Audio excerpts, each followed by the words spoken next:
Hello guys, मैं Prince Kumar आपको Skylight education YouTube channel पे बहुत बहुत स्वागत करता हूं। मित्रों, आज हम आपके साथ बात करने जा रहे हैं नोबेल पुरस्कार के बारे में। एक बहुत इंपॉर्टेंट टॉपिक है और आज हम आपको इससे बात करेंगे कि नोबेल पुरस्कार क्या होता है, इसको देने का प्रोसेस क्या है, कब से लागू हुआ, इन सब के कहानी के बारे में आज हम आपसे बात करेंगे। और अभी तक कौन कौन लोगों को नोबेल पुरस्कार मिल चुका है, ये भी हम आपसे बात करेंगे। तो चलिए शुरू करते हैं। देखिए, सबसे पहले आपको बताएंगे कि नोबेल पुरस्कार का गठन कब हुआ था, नोबेल पुरस्कार कब बना था। तो नोबेल पुरस्कार जो है, इसकी स्थापना स्वीडन के वैज्ञानिक अल्फ्रेड बर्नहार्ड नोबेल ने 1901 ईस्वी में की थी। जो नोबेल पुरस्कार था, इस नोबेल पुरस्कार की स्थापना अल्फ्रेड नोबेल के द्वारा 1901 ईस्वी में किया गया था। इनका जन्म मतलब नोबेल का जो जन्म हुआ था 1833 ईस्वी में स्वीडन के शहर स्टॉकहोम में हुआ था। स्टॉकहोम में नोबेल का जन्म हुआ था 1833 ईस्वी में और 9 वर्ष की आयु में अपने परिवार के साथ रूस चले गए। अल्फ्रेड नोबेल एक अविवाहित स्वीडिश वैज्ञानिक और केमिकल इंजीनियर थे जिन्होंने डायनामाइट का खोज किया। देखिए, ये जो नोबेल थे, जिनका पूरा नाम है अल्फ्रेड बर्नहार्ड नोबेल, इन्होंने 1901 ईस्वी में इस पुरस्कार का स्थापना किया था। और इनका जो जन्म हुआ था, मैंने बताया कि इनका जन्म स्वीडन में हुआ था, यानी कि स्वीडन के रहने वाले थे और 9 वर्ष की उम्र में रूस चले गए थे और इन्होंने ही डायनामाइट का खोज किया था। ये अविवाहित व्यक्ति थे और केमिकल इंजीनियर थे, अविवाहित थे और केमिकल इंजीनियर थे। स्वीडन के लोगों को 1896 ईस्वी में इनको मृत्यु के बाद ही पुरस्कार के बारे में पता चला। एक्चुअली ये गठन कर चुके थे 1901 ईस्वी में। 1901 ईस्वी में नोबेल पुरस्कार का गठन तो कर चुके थे, लेकिन इसका जानकारी किसी को नहीं था। तो जब इनका मृत्यु हो गया, इनका मृत्यु होता है 1896 ईस्वी में। जब 1896 ईस्वी में मृत्यु हो जाता है, तो वहाँ के जो स्वीडन के नागरिक हैं, उन लोगों को पता चलता है इस पुरस्कार के बारे में। और जब उनका वसीयत पढ़ा जाता है, जब नोबेल के वसीयत पढ़ा जाता है, जिसमें उन्होंने अपने धन से मिलने वाली सारी वार्षिक आय पुरस्कार को मदद करने में दान कर दी थी। अपनी वसीयत में उन्होंने आदेश दिया था कि सबसे योग्य व्यक्ति, चाहे वह अस्केडियन हो या ना, पुरस्कार प्राप्त करेगा। उनके द्वारा छोड़े गए धन पर मिलने वाले ब्याज उन व्यक्तियों के बीच वार्षिक रूप से बांटा जाएगा जिन्होंने शांति, ये बहुत इंपॉर्टेंट, शांति, साहित्य, भौतिकी, रसायन, चिकित्सा शास्त्र और अर्थशास्त्र के क्षेत्र में योगदान दिया है।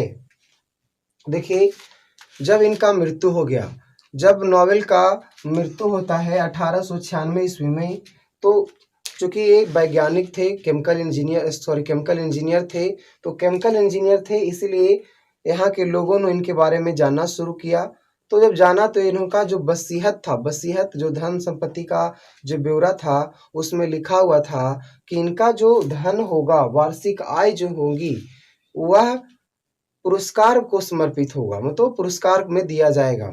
और वह पुरस्कार जो अस्केडियन, जहाँ को रहने वाले हैं, वहाँ के व्यक्ति को भी मिलेगा या और दूसरे देश के व्यक्ति को मिलेगा, जो कौन कौन क्षेत्र में, शांति के क्षेत्र में, साहित्य के क्षेत्र में, भौतिकी के क्षेत्र में, रसायन के क्षेत्र में, चिकित्सा विज्ञान और अर्थशास्त्र के क्षेत्र में उत्कृष्ट योगदान किया गया।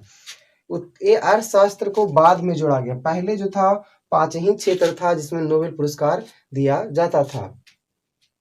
नोबेल पुरस्कार जीतने वाला व्यक्ति को एक नोबेल पदक, जो व्यक्ति नोबेल पुरस्कार जीतता है उसको एक नोबेल पदक स्वर्ण का बना होता है, डिप्लोमा के साथ 9 मिलियन स्वीडिश क्रॉन, चूंकि जो स्वीडिश है वहाँ क्रॉन चलता है, तो 9 मिलियन स्वीडिश क्रॉन, लगभग 6.45 करोड़ रुपया, मतलब भारत में लगभग 6.45 करोड़ रुपया जो है नोबेल फाउंडेशन के द्वारा दिया जाता है और डॉलर में देखा जाएगा तो यह 10 लाख डॉलर है। जो व्यक्ति नोबेल प्राइज जीतता है तो नोबेल प्राइज जीतने वाला व्यक्ति को क्या क्या मिलता है, तो एक नोबेल पदक मिलता है जो स्वर्ण का बना होता है, एक डिप्लोमा मिलता है और 9 मिलियन स्वीडिश क्राउन या भारतीय मुद्रा में देखा जाए तो लगभग जो है 6.45 करोड़ रुपया होता है। और अगर अमेरिकी डॉलर में देखा जाए तो 10 लाख डॉलर होता है, उसे दिया जाता है। अर्थशास्त्र के लिए पुरस्कार स्वीडिश बैंक के द्वारा 300वीं वर्षगांठ के उपलक्ष्य में 1967 में आरंभ किया गया। मैंने ये बताया था कि ये जो पुरस्कार था पहले 5 क्षेत्र में ही दिया जाता था, लेकिन अर्थशास्त्र के क्षेत्र में भी एक बैंक जिसका नाम था स्वेरिज रिक्स बैंक स्वीडिश, एक स्वीडिश का ही बैंक था जो 300वां वर्षगांठ मना रहा था और उसी के उपलक्ष्य में 1957 में अर्थशास्त्र में भी देना शुरू किया और इसे पहली बार 1969 में पहली बार प्रदान किया गया। मतलब आरंभ हो गया था 1967 में और उसको दिया गया 1969 में। इसे अर्थशास्त्र में नोबेल स्मृति पुरस्कार कहा जाता है। जो नोबेल पुरस्कार है, इस नोबेल पुरस्कार को अर्थशास्त्र में नोबेल स्मृति पुरस्कार के नाम से जाना जाता है। पुरस्कार की घोषणा प्रत्येक वर्ष अक्टूबर में तथा वितरण 10 दिसंबर को अल्फ्रेड नोबेल की पुण्यतिथि को किया जाता है। हर साल जब भी पुरस्कार को बांटना होता है, वितरण करना होता है, तो उसका घोषणा अक्टूबर में कर दिया जाता है, लेकिन उसका वितरण जो है 10 दिसंबर को किया जाता है, जो कि नोबेल का पुण्यतिथि है। उसी दिन इसको जो है वितरण किया जाता है। प्रत्येक पुरस्कार में अधिकतम 3 लोगों को पुरस्कार दिया जाता है।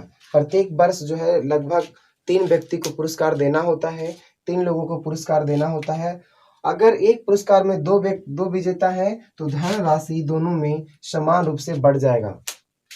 प्रत्येक साल नोबेल पुरस्कार 3 व्यक्ति को देना है। मान लीजिए कि एक ही पुरस्कार में 2 व्यक्ति विजेता है, तो ऐसी स्थिति में जो धनराशि है वह क्या होगा, समान राशि में बढ़ जाएगा, समान भागों में बढ़ जाएगा और दोनों को मिल जाएगा। अगर 3 है तो ऐसी स्थिति में जो समिति होता है उसको यह अधिकार है कि क्या करेगा, कुल रकम का, कुल राशि का एक हिस्सा एक व्यक्ति को रख देगा और जो बाकी आधा हिस्सा रहा उसको बाकी 2 व्यक्ति में बांट देगा, या बराबर बराबर विभागों में तीनों को दे सकता है, रकम तीनों दे सकता है। इस समिति को इतना अधिकार होता है। अब तक 2 बार मृत व्यक्तियों को यह पुरस्कार दिया गया। पहले अब जो है अभी क्या होता है कि नोबेल पुरस्कार मृत व्यक्ति को नहीं दिया जा सकता है। 1974 में यह नियम बना 1974 में यह नियम बना कि जो मरने के बाद नोबेल पुरस्कार नहीं दिया जाएगा।